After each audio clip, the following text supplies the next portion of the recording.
idea. 10 mistakes beginners make that will hurt their progress.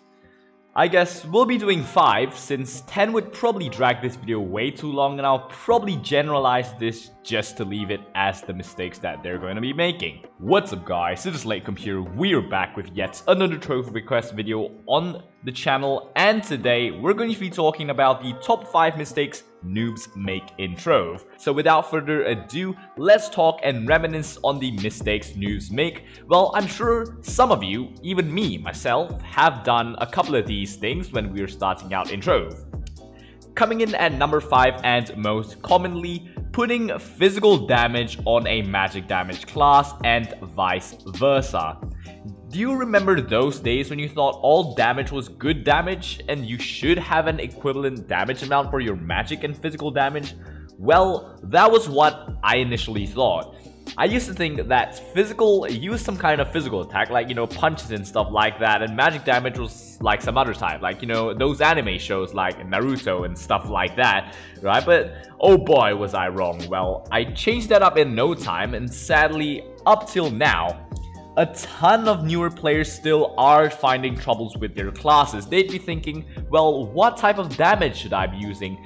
Well, it is super simple. You could easily head on over into your character sheet and check out your weapon. If this grants you magic damage, then you are using a magic damage class.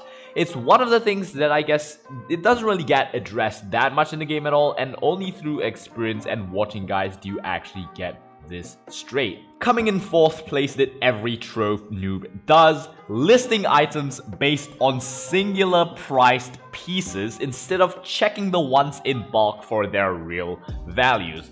Have you ever come across a guy, a poor child in trade chat, trying to sell nitro for 500 flux each? Well, you literally see that every single day, don't you?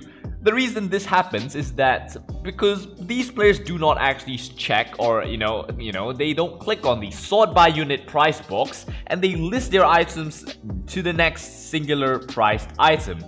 Yes, it is very, very common around here, and I'm kind of sick and tired of hearing the same 10 things being said every single day to every single player that fails to sort by unit price. I mean, we've got players that says, okay, I'm gonna be selling nitro for 500 flux each, guys. It's super cheap because the next one is literally 1000 flux, and someone says, oh, you're a big scammer, dude. Why are you trying to scam everyone? It's like, no, I'm not trying to scam you guys. I'm trying to sell 10 nitro for a total of 5,000 flux. That's super cheap, guys. The next one is for 1,000 flux each. And, if you want to buy a big stack, it's literally 1,000 for like 70,000 flux or something like that. So I guess people want the cheaper stack, so I'll be selling it for 500 flux each. And this continues on for ages and literally stirs up a huge drama in the trade chat, which is literally unnecessary. It's literally redundant, because once you sort by that unit price, you'll be able to take a look and you'll be like, oh, the price is actually 70 flux. Yeah, so I should be listing that miserable 10 nitro for like, I guess, a total of 700 flux and move on with your day, right? And you get my point. It gets so repetitive that I definitely have to put this on the list as one of the most annoying mistakes. Seriously, just remember to check or click on the dang sort by unit price box and move along. Number 3, begging for flux in literally every single chat.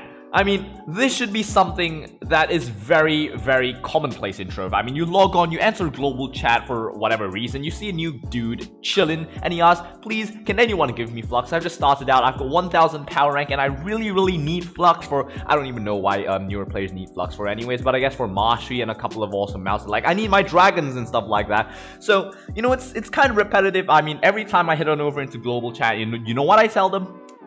Farm god dang neon recipe dungeons. I'm not kidding, guys. Farm them. It's really, really good for your health. I mean, you don't even need to spam the chat like, please give me some flux. I need 2,000 flux to do this. I need 5,000 flux to upgrade this or upgrade that. Well, stop asking for flux and literally grind them yourself. You'll definitely feel way, way more accomplished.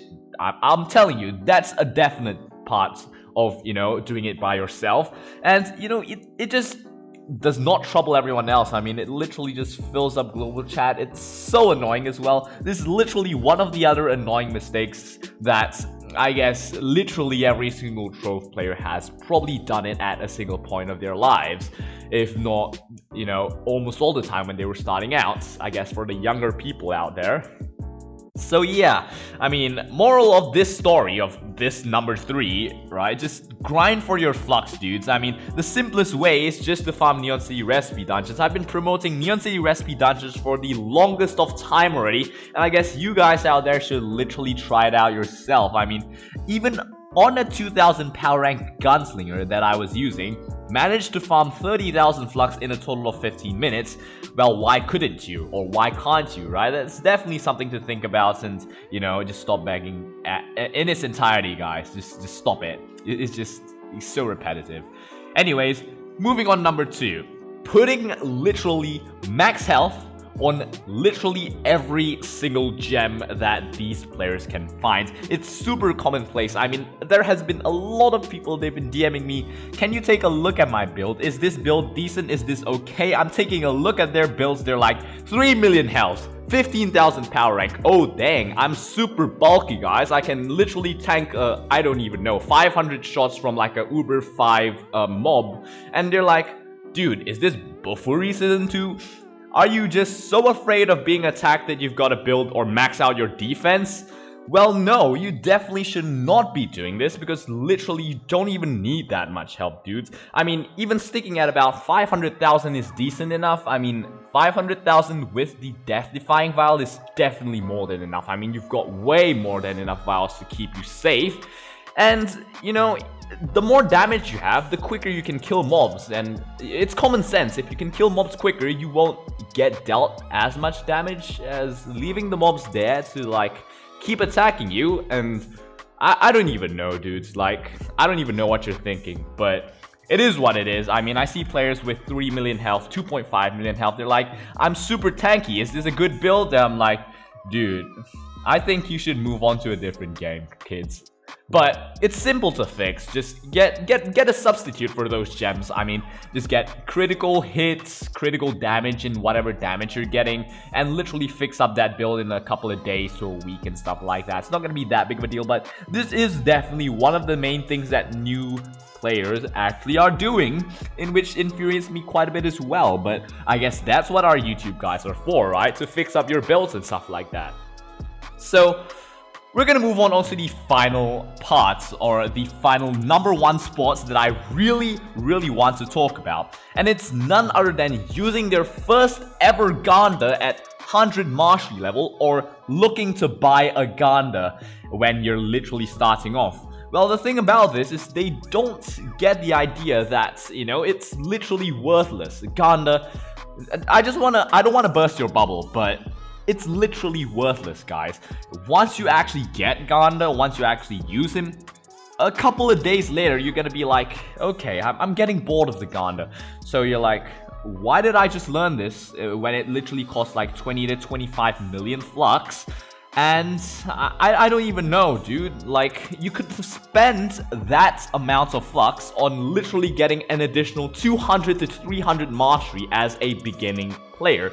I'm not kidding, guys. You can literally max out your geode level with like 20 million or so flux if you're smart enough to know what you should be upgrading at the beginning. But it's definitely something that you could be spending on progression rather than just trying to get one single Ganda and, you know, literally regretting that decision after like the next couple of months down the road. You're like, oh, I unboxed the Ganda from like my first 10 Trove of Wonders, which I can never relate to at all. And you're gonna be like, yeah, I learned that Ganda. And I'm really sad because I could have spent that money on like 500, like, I don't even know, like literally a ton of mastery points and like a ton of mastery levels that would have probably gotten you further than what you're probably at right now.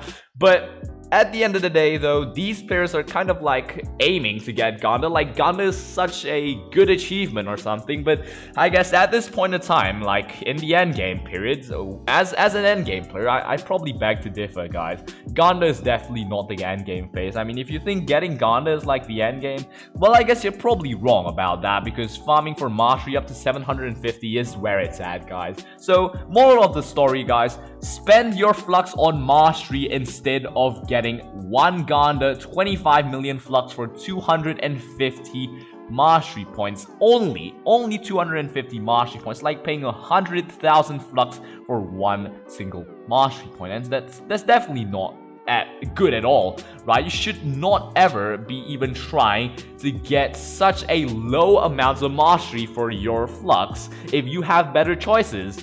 And I guess that's probably gonna be all for today's rant, guys. It was kind of funny to talk about it, and kind of, you know, a way to let you guys know what you should not ever be doing, especially the #1 spot. And I guess I probably might be contemplating on making this a series. What do you guys think? If you think that we should make this a series, head on over down below. Make sure you like that video and subscribe to the channel. And if you've got any other video request ideas, feel free to comment it down below. Or if you want to be a little bit more personal, head on over onto our Discord server and drop a DM to me, and I will probably consider it in the next couple of videos. I guess that's going to be it, guys. Thank you so much for watching, and I will see you guys in the next video. And as usual, peace out.